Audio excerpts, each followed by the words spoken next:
దేశవాసీలకు విజ్ఞప్తి.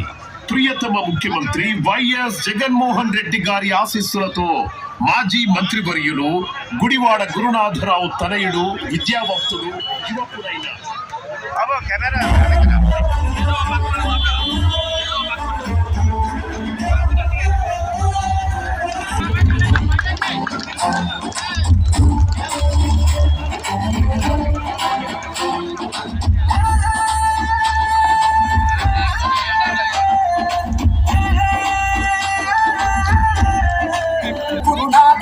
కరుణావతంస గురుడు అడుగడుగులో నాదరణ ఉన్న మన మరణాదుడితడు జగనన్న సైనికుడు ఈ జనాల రక్షకుడు అడుగు అడుగు పోరాట ఘటమితడు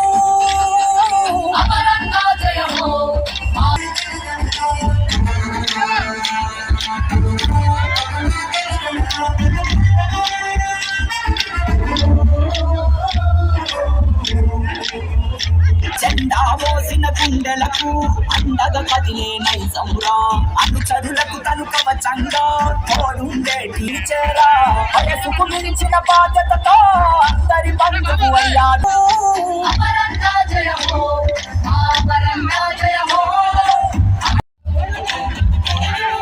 త్యాగం తెలిసిన కుటుంబము ప్రతి ఒక్కరిది ప్రజలతో ప్రయాణము అనాల రక్షకుడు అడుగు అడుగు పోరాట ఘటమితడు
Trauma.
చదువులకు కనుకవచంగా తోడుండేటి ధైర్యంగా విశాఖవాసుల మనసుల్లో విశాల స్థానం నిలిచేరా వయసుకు మించిన బాధ్యతతో అందరి బంధువు అయ్యాడు జగనన్న సైనికుడు ఈ జనాల రక్షకుడు అడుగు అడుగు పోరాట కటవితడు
జగనన్న సైనికుడు ఈ జనాల రక్షకుడు అడుగు అడుగు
దయచేసి కార్యకర్తలందరూ సమయం పాటించడమ్మా, సమయం పాటించండి.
జగను ఎజెండా బలిరా బలి బలిరా బలిరా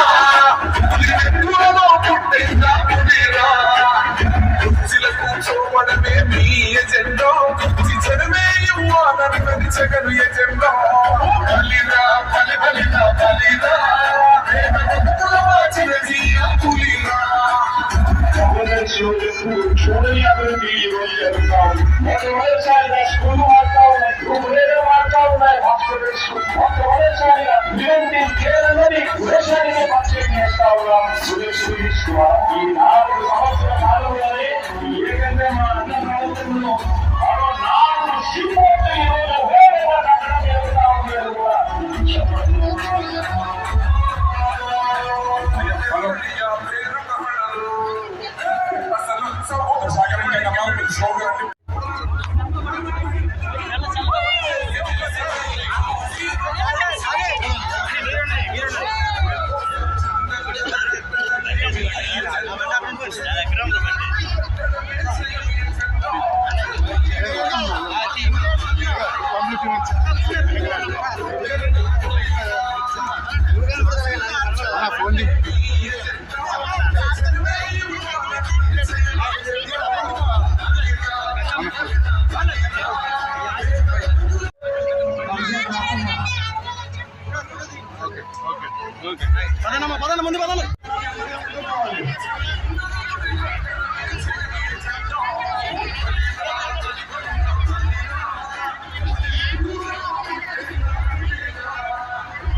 ఖండిస్తున్నాం. జగన్మోహన్ రెడ్డి గారి మీద జరిగినటువంటి దాడిని ఖండిస్తున్నాం.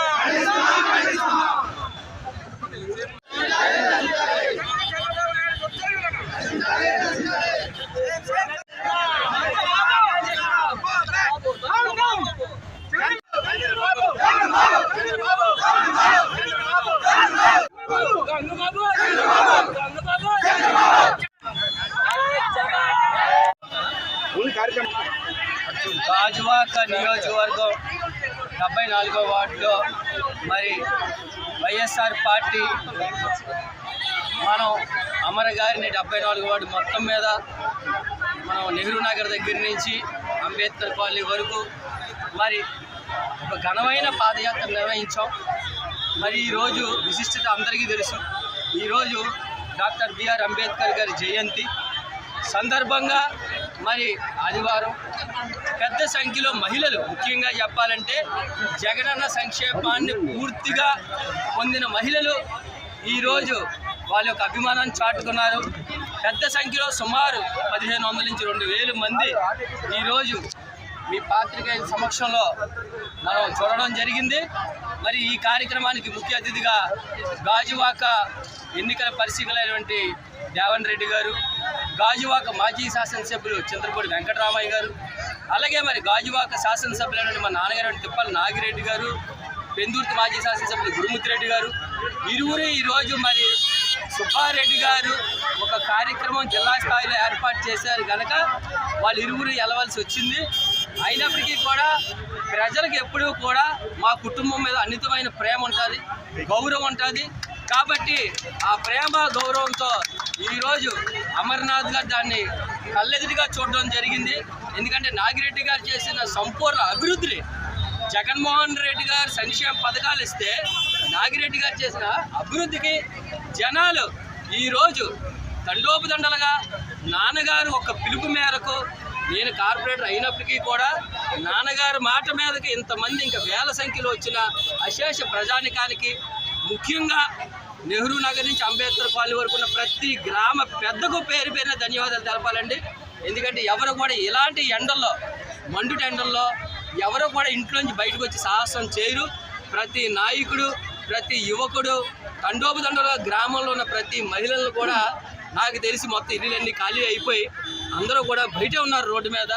మరి ఏదైనప్పటికీ కూడా అమర్ గారికి ఒక అఖండమైన జన సమీకరణతో వైఎస్ఆర్ పార్టీ అంటే ఇలా ఉంటుంది 74వ వార్డు గాజువాకులని తెలియజేసే విధంగా రేపు 20 వార్డుల్లో ఏదైనా అత్యధిక మెజార్టీ వస్తుందంటే అది ఖచ్చితంగా 74వ వార్డే అత్యధిక మెజార్టీ ఇవ్వాలని, ఇస్తారని, ఫ్యాన్ గుర్తు మీద ఓటేసి అఖండమైన మెజార్టీ ఇస్తారని.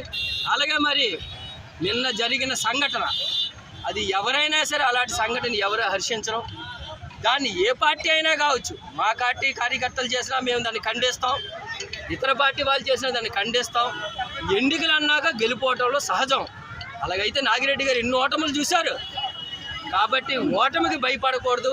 ప్రజలకు మనం ఏమైతే హామీ ఇస్తున్నాం, ప్రజలకైతే మనం ఏదైతే చేయగలుగుతున్నాం, అది ఏ రాజకీయ నాయకుడైనా ఎన్నికలు వచ్చినప్పుడు అది చెప్పగలగాలి, ప్రజల్లోకి తీసుకెళ్ళగాలి, విశ్వనీయత కలగజేయాలి. విశ్వసనీయత కలగలేనప్పుడు మనం దాడులు చేస్తే మా నాయకుడైతే భయపడిపోడండి. మా నాయకుడు ఎలాంటి ఎన్నో ఆటుపోట్లు చూశాడు, 16 నెలలు జైలు శిక్షకు కూడా భయపడినాడు.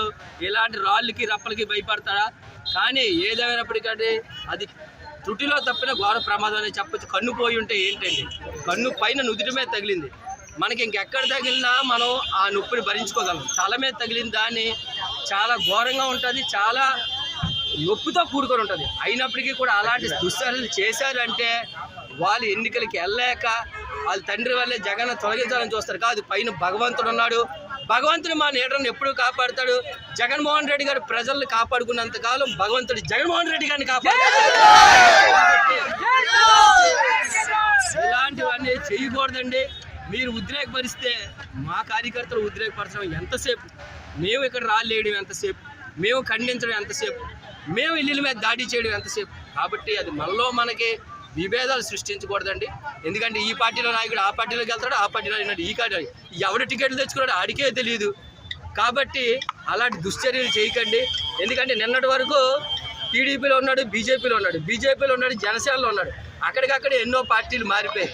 అలాగే కొన్ని వైఎస్ఆర్ పార్టీలు అలిగిన వాళ్ళు కూడా బయటికి వెళ్ళిపోయి ఉన్నారు. ఇక్కడ ఎవరైనా అభ్యర్థులు ఎటైనా వెళ్ళిపోతారు. మీ నాయకులు ఎందుకు సమన్వయం పాటించుకోవట్లేదు? మీరు జగన్మోహన్ గారిని ఖండిస్తే మేము తిరిగి జగన్మోహన్ రెడ్డి గారి సైనికులు సోషల్ మీడియా కానీ అభిమానులు కానీ తిరిగి చంద్రబాబు నాయుడు మీద ఖండించే టైప్కి వస్తారు. వ్యతిరేకత మీకే పెరుగుతుంది, సానుభూతి జగన్మోహన్ రెడ్డి గారికి పెరుగుతుంది. దయచేసి మీరు కత్తిపోటు అన్నారు, అది కోడికత్తో ఏ కత్తో పోటా కాదా? కలగనుకుంటే అది కోడికత్తే కనుకుంటే మీరు సరదా మీరు పోటీ వేయించుకోండి, లాగి పెట్టి కొడతాం. అది పెద్ద దెబ్బ కాదు, రౌండ్ 2 నాటకం అనుకుంటే. కాబట్టి అలాంటి దుశ్చర్యలు దుష్మాటలు మాట్లాడకండి. మేము అలాంటి సంస్కృతికి మేము వెళ్ళలేదు. మీరు నిజంగా ఈ నొప్పి కలిగేవి కాదు, బాధ కలిగేవి కాదంటే మీ టీడీపీ నాయకులు ఏ నియోజకవర్గం పోటీ చేస్తున్న అభ్యర్థిని మా చేత ఒక కట్టుబడిపో లేకపోతే రాయి దెబ్బ తీసుకోమనండి. అది కూడా ఎన్నికల పర్మిషన్, అధికారుల పర్మిషన్ తీసుకునే చేద్దాం. మరి నొప్పి లేదు కదా, మేము యాక్టింగ్ చేస్తున్నాం కదా, మరి మీరు యాక్టింగ్ చేస్తారేమో చూద్దాం, మీరు హాస్పిటల్కి వెళ్ళి కుట్లు వేయించుకోరేమో చూద్దాం. కాబట్టి అలాంటి తప్పుడు పనులు చేయకండి.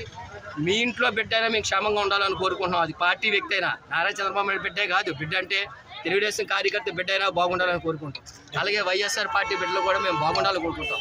ఎన్నికల్లో మనం ఏదైతే ప్రజలకు చేశామో చేయగలమో అది సంపూర్ణంగా వివరించండి. వివరించి ప్రజల మనసులో ఒక స్థానం పొందండి. ప్రజల మనసులో ఒక స్థానాన్ని పొందిన తర్వాత వాళ్ళ అభిమానం పొందితే వాళ్ళే మీకు ఓట్లేస్తారు. ఆ రెండూ లేకుండా ఇలాంటి దుశ్చర్యలు చేస్తే ఉన్న అభిమానాలు పోగొట్టుకుంటారు. 175కి 175 వైసీపీ తెచ్చి మీరు ఇంటికి పాలవుతారు. మీ పార్టీలో నమ్ముకొని మీ పార్టీలో పోటీ చేసిన అభ్యర్థులు గల్లంత అయిపోతారు.